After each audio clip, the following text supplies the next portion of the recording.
new DJM 900 Nexus is our replacement for the popular DJM 800 club mixer and adds the Pro DJ Link connectivity, updated quantize effects, and superior connectivity with software. The 800's probably been around for about 5 years now, and it's been sort of the industry standard mixer as far as I'm concerned. I think it's lasted really well, like you know, the effects and the sort of layout and everything. It's all yeah, pretty ergonomic and easy to understand. A lot of people can get on and use it straight away, even if they've never used it before. The Nexus name is our commitment to making the perfect system for every type of DJ. And to start with, it's Tractor certified. The original setup before the DJM 900 came along was 2 laptops, 1 running machine and 1 running Tractor, 2 Audio 8 sound cards. Now with the new mixer, it makes it a lot easier. Now I can just have 1 laptop, running machine and Tractor. So it's totally halved my setup. And also now not having the sound card, to having to plug the sound card in and stuff, I can just come in, plug the USB straight in. And my DJ setup now consists of 2 CDJ 2000s, 1 DJM 900, an iPad, a MacBook with Ableton Live on, a Korg Nano Pad, a Korg K oscillator, and an EFX 1000. I also use the 900 as a control surface. I use the Nano Pad as a control surface and my iPad as a control surface, all in Ableton. The 4-channel 24-bit 96K sound card and full MIDI control integrates the mixer with high-tech DJ tools. People, if they're using Tractor or Ableton, they can just plug straight in. You know, all their drivers and everything can be customized before they go to the club. We've added a new touch-sensitive X-Pad to the beat effects, which brings rhythmic expression and instant effects triggering to your fingertips. There's 5 insanely high-quality beat effects too, with a studio-style reverb, the beat-mashing slip roll, the madness of spiral, and the sidechain innovation of melodic. The color effects have been expanded from 4 to 6 with the new dub echo, space, noise, and with studio-style dynamics of the gate and compressor. So let's start out with the color effects, which are available on all 4 channels and independently controllable. Well, the whole thing about the mixer, I just love the whole layout. I love the filters are just, for me, you know, one of the best you can get. You know, I've always been obsessed with the high pass and the low pass filter on it because it's the main part of the way I mix. Well, obviously there's some nice new color effects on there, like the space, which is great for creating builds and like just splashing out snares and bright frequencies. That's also a post fader effect, along with the dub echo, which is also a post fader effect. Drop the fader and the effect still bleeds. The same with the space effect. And of course, you can punch them in and out. So if I grab a nice high sounding snare, get a nice long tail on it.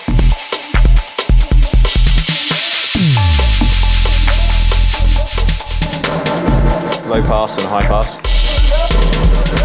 The color effects are, you know, push the button, turn the dial, something happens straight away. Whereas the beat effects are more rhythmical, you've got more parameters to play with. But it's using them both together really that's, you know, that's the key in that mixer. The new firmware 4.0 for the CDJ 2000 and CDJ 900 sends record box beat grid information to the DJM 900 beat effects, making it an essential update. The DJM 900 sends on-air status back to the CDJs, so when you push up the fader, the CDJ 2000 platter assigned to that channel turns from white to red, so you know that it's live on air. Yeah, it's really easy to update the CDJs. I do it in clubs all the time. You know, even when the person before you is playing, it takes literally 2 minutes and 15 seconds. So you can update the player while their last track is playing and be ready to go. Once you've updated to that firmware, everything will work perfectly in sync with the 900, so all your quantized stuff will work. You just plug a LAN hub into the back of the mixer and plug your CDJs into that with some LAN cables. I've got this on wide pitch. I've got my scratch sound over here. I'm going to use the transform effect, which is timed and quantized to this deck. Now watch what happens if I move the pitch. The effect stays in time.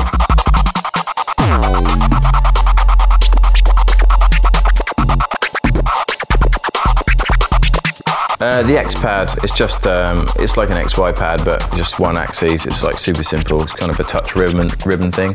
On the 800, you'd get your beat bar buttons, set it to the right measure, on whatever particular effect. So you're doing the roll, you'd set it to an eighth, or you know, if you wanted to repeat one bar, you'd set it to that. But with the touch ribbon, you just, you know, you literally just touch it in a corresponding place, and straight away it's engaged. You don't need to actually engage the effect with a yellow button. As soon as you touch the strip, the effect's engaged. So the roll, as on the previous mixer, works in the same way, except now you can control it with the X pad.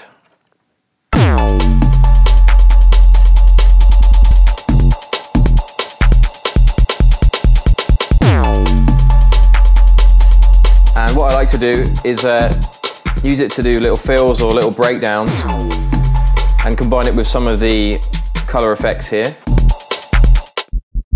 like that one.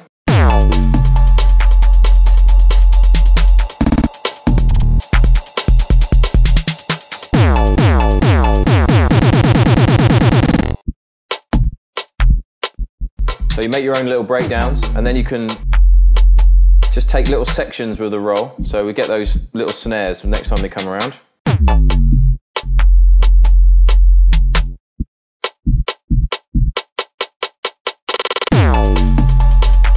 So you make your own little breakdowns, and with this gate compression, it's really good fun. Taken from the DJM 2000, the slip roll is a great effect for beat mashing a track without repeating the same sample. So the slip roll constantly resamples every time you make an adjustment to the timing. They've sampled a new part of the beat. And now all the roll effects are post fader, so you can do the sound color effects.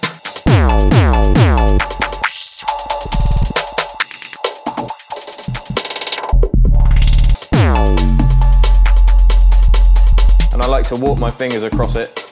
1, 2, 3, 4. Just to make these little fills on the drops. 1, 2, 3, 4. Just like the DJM 800, the 900's roll effect can be used to perform with loops, but now with the stability of beat grid quantizing. Now that we're using the roll and it's quantized, I can time some scratching to this deck and loop it in time. So 2 bars.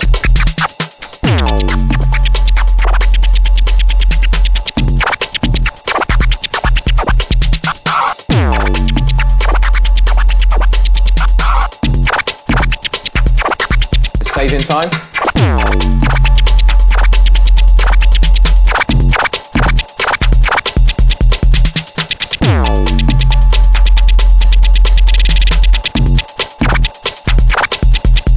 And of course, it's all post faders as well.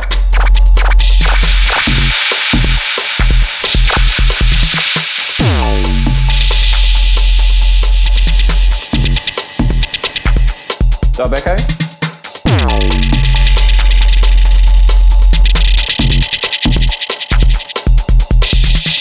The reverb's totally different. I mean, the whole sound of it's completely different. And also, because you've got the X pad now, you can control the frequency of the reverb, and then with the beat bar buttons you control the size of the reverb, so you control the room size, or, you know, sort of, or how big the reverb sounds.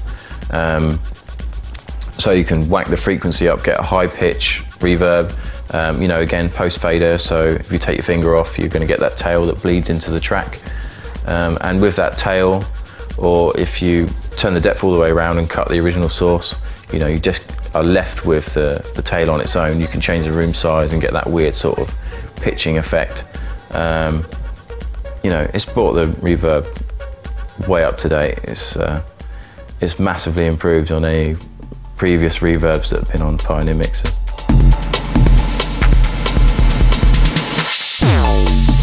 So we've got a nice high-pitched tail there. And if I just show you, control the room size with the beat bar buttons or with the timing knob there. So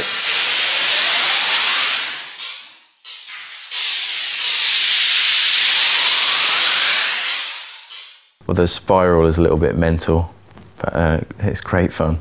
It's kind of the rock band effect. So the spiral is like a tape delay that's gone bananas, and it sounds a bit like this. It's pretty gnarly.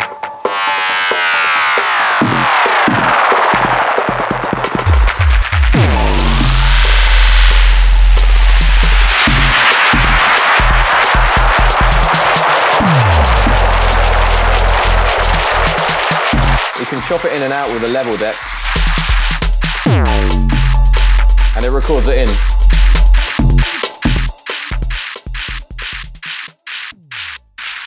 The melodic effect is a sampler which responds to the peaks of the underlying music. It was the one effect I thought, what?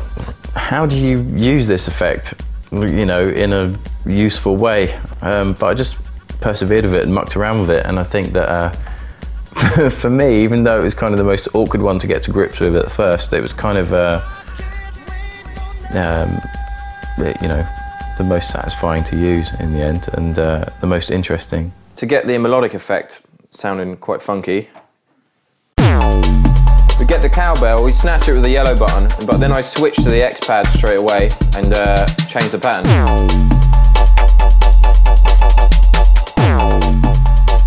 And what I can do now, make it melodic by changing the pitch with the beat bar buttons or the timing knob.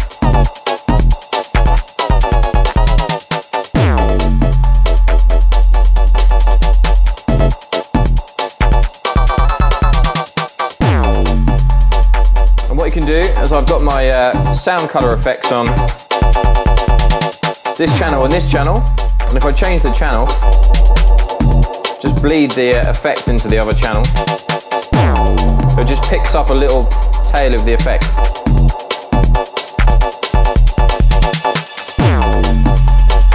Now if I go all the way down,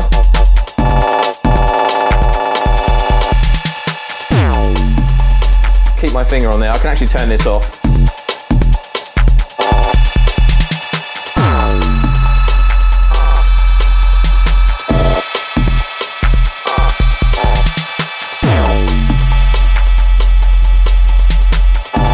I can use the dub echo as well.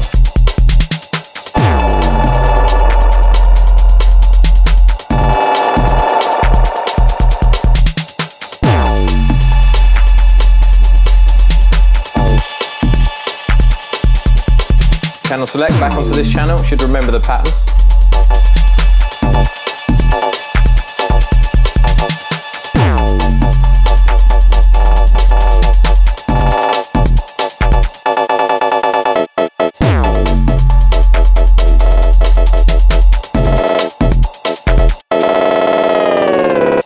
Along with all these new effects, the DJM 900 Nexus has also adopted some features from the DJM 2000, like our best audio circuits yet, operating at 32-bit. The output I've noticed a lot is a big improvement from the 800 to the 900. The 900 Nexus includes the Q-Link, which is an additional preview channel dedicated to monitoring new tracks from Rekordbox directly to your headphones. We've added the isolator EQing, so you can switch from classic to kill. The 900 Nexus will be even more reliable with sturdy new fader technology that no longer positions electronics directly under the faceplate opening. And the Pioneer P-Lock fader caps are impossible to pull off in the heat of the mix thanks to a new locking mechanism. Another refinement is all the connections, which are now symmetrically and intuitively arranged so you can easily connect sources blind. The 900 for me is better for me because you know, I prefer the effects on there. The layout I'm used to obviously from the 800, and you know, along with this sort of quantization, you know, with the beat gridding from Rekordbox, it yeah, you know, adds a new dimension to the way you can use effects.